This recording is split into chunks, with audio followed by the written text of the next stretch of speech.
So week number 3, what happened in week number 3?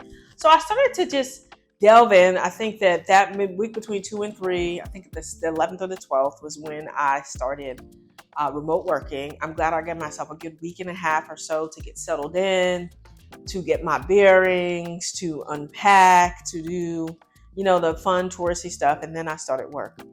I'm 3 weeks into my remote working journey in Dakar, Senegal, and here are a few of my reflections. Number 1, I'm definitely glad I allowed myself a little over a week to get adjusted because this time and this heat had me topsy-turvy. Number 2, I'm glad I bought an extra computer because on my first day of remote working, I spilled water on mine. Uh-oh. The funny thing is that computer, that was my extra computer, was a computer that I spilled water on a year and a half ago that came back alive. So the resurrection is real.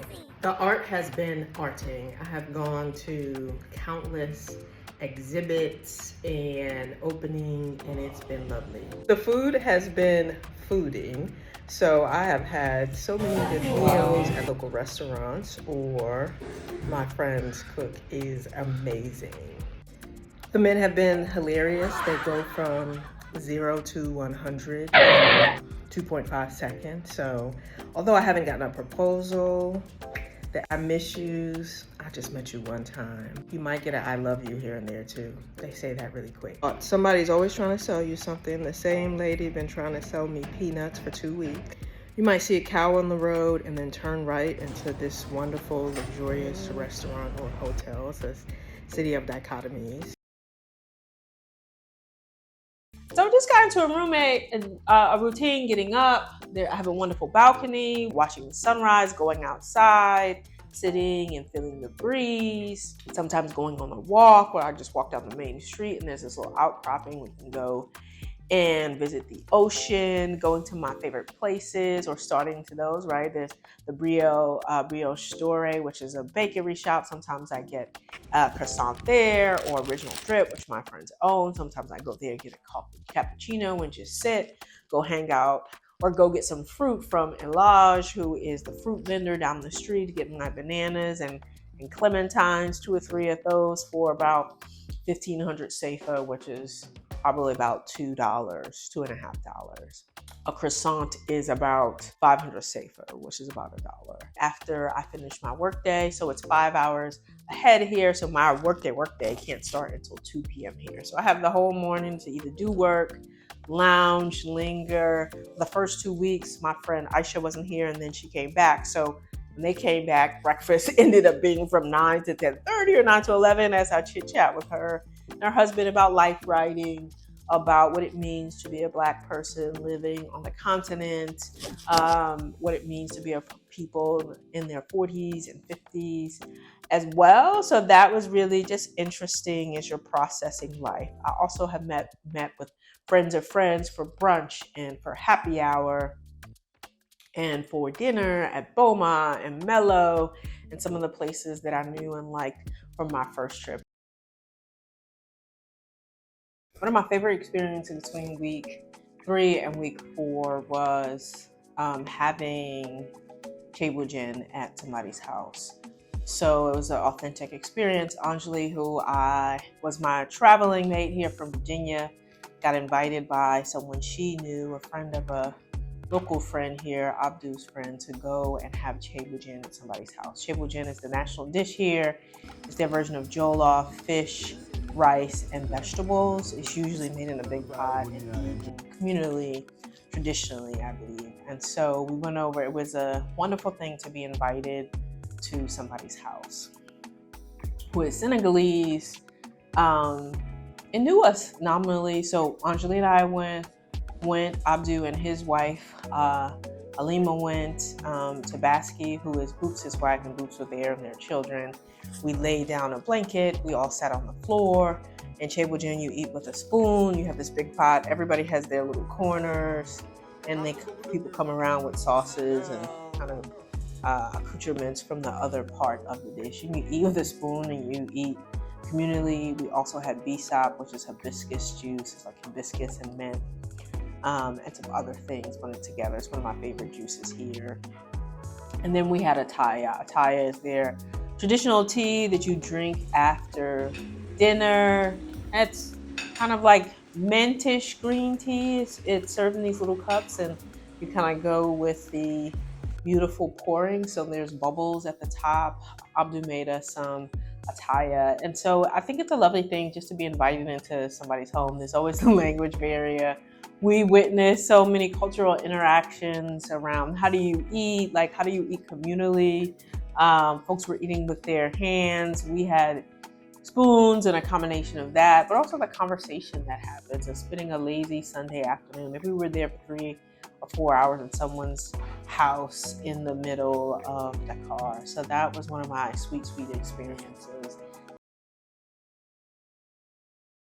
I met up with my friend of a friend again, Anta. Anta had me over her house for dinner. She lives in Almadies, which is kind of like the upscale area in Senegal. And we had lamb and chicken skewers and this wonderful dessert. Her little daughter was there who was 8. And just so Anta is also on I've interviewed her on my podcast. There is a word in Senegal as we're known as the country of teranga, and teranga means hospitality. Senegalese people love guests. They're very open. If you knock on somebody's house at lunchtime, you're gonna eat lunch. If you knock at dinner time, you're gonna eat dinner. And that's just they're very Oh, that's good. sociable, I'm gonna like come over very your house at a sociable. mealtime.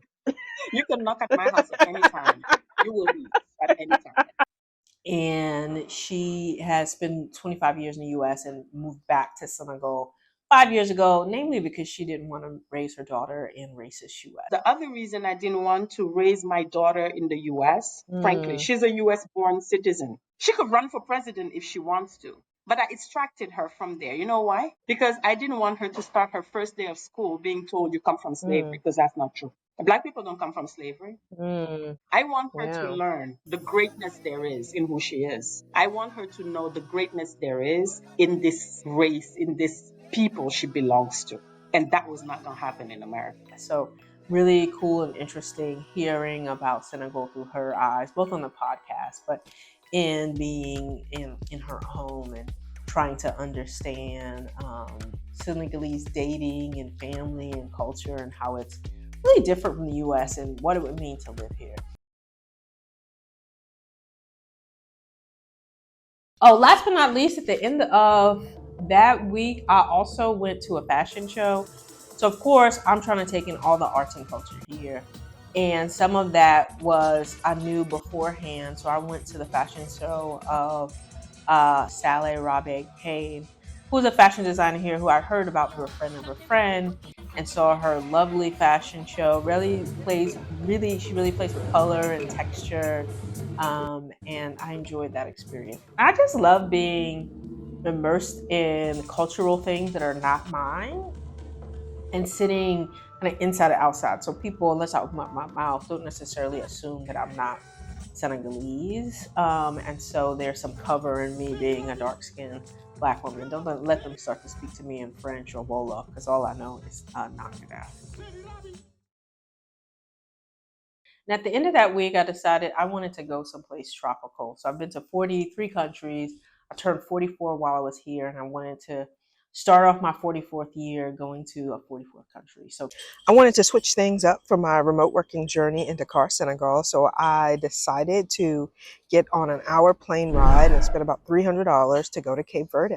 Cape Verde is a group of about 10 islands off the coast of West Africa. They used to be colonized by the Portuguese, so it's a very mixed culture. They speak Portuguese here, so I got English, a little bit of French, a little bit of Wolof, a little bit of Spanish, trying to bridge that over to Portuguese. Help a Lord. Here are my highlights.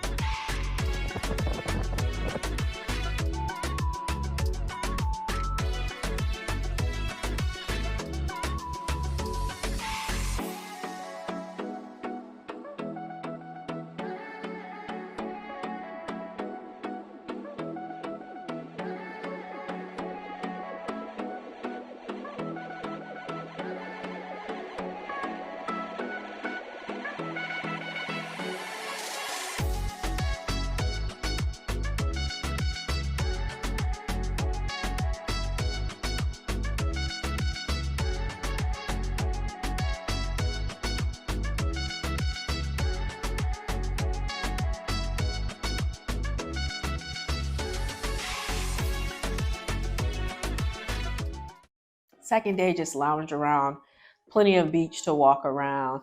I misguided. I wanted to go to this restaurant, walk 25 minutes in the desert, would not do that again.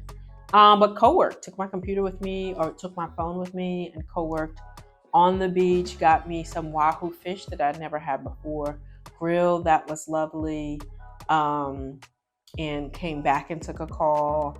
I had dinner and watched the sunset at this lovely place. It's called the Artist Cafe. I had the best pork chops I've ever had there. Also on the tour was my second favorite thing that I totally forgot to mention was cachupa. Cachupa is their national dish there in Cape Verde. It's like a stew of corn and beans and potatoes and fish, I believe, although you can also put meat in there or pork in there. But it doesn't kind of look appetizing. It's kind of look like this stew, but it's absolutely positively delicious. One of the best things I've eaten while I was here, so that was cool. And then my last day, I just chilled. I just wanted to relax on the beach. There's a bunch of beach bars, places. I went and got a drink. I sat, put my feet up. I went on a catamaran tour, which I love, for about 3 hours. Again, affordable. My tour was $40 for the first day for that all island tour. I think the catamaran tour for 3 hours was maybe $50 or $60. But both wonderful experience, on the catamaran, just chilling, lovely. And I just love being quiet by the sea. The sea is something that speaks to me. Very European tourists there, so you see lots of folks from Europe, Netherlands, Austria, Russia, Germany. And Italy were the people on my tour. So very, very European. People smoke. I guess like a lot of European smoke. So that's been an interesting thing here. You can smoke it in restaurants and people are outside smoking a lot. I was kind of astounded by the smoking here in Senegal, but also in Cape Verde. So lots of Europeans. That was a bit startling because you think you're going to a European country, but it felt like the equivalent to the U.S. Caribbean. There were dancers. I'm kind of putting on a show for people. So I got a little bit of the culture. I'm so glad I did that little 3-day getaway tour. I love the idea of a trip within a trip. I love what does it mean to have a mixed culture, Portuguese culture that's more Creole. It absolutely reminded me of the Caribbean, but also reminded me a bit of Brazil. The folks look like folks of Brazil, very similar, obviously Portuguese influence. And they have wonderful murals there. I just love places there are murals of Black people. Like you get like our faces are on the wall and this is a Black space. It was really interesting there because lots of the murals were actually of darker skinned Black people or a good amount. And other than Senegalese people that were working there, Cape Verdean people are a bit lighter. But I just love, it says to me like that they're also embracing their Africanness. So that was that. Stay tuned for episode 4, where I close out my 6-week journey with a visit from a few Virginians, take in the food and film of the Africana Film Festival in Dakar, and say goodbye to all of my new Senegalese friends.